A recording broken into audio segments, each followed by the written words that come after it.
Making another YouTube video because I keep forgetting. Got my truck. It's got the Raptor suspension. That's Kyler. And video coming soon. We're Raptor swapping his 08 F150. He's gonna be flossing like me. Show him my rears. I got the rears. Yeah, he got the rears, but no one cares. And over here, I got my motor.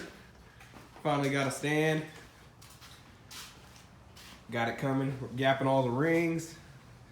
Got MMR, forged rods and pistons. Gonna send it. And yeah, all that. Got total seal rings. Got got a new water pump. Got this all honed out and stuff.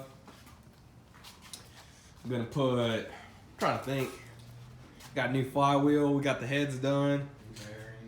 New bearings. All Cleveite tri-metal bearings. And yeah, hopefully it'll run. First motor build. Hopefully it makes about 600 horsepower. That's the goal. I'm kidding. I hope it just runs. Got the Explorer over there now. New whip. Nobody cares about your fucking Explorer. Yeah, no one cares. But yeah, I just thought I'd make an update. Truck's coming back. This is Kyler's truck. Boy, do you even run sundown? Boy, got them Raptor rears. You even run sundown though? I'll make an update whenever I'm putting the crankshaft and stuff back in.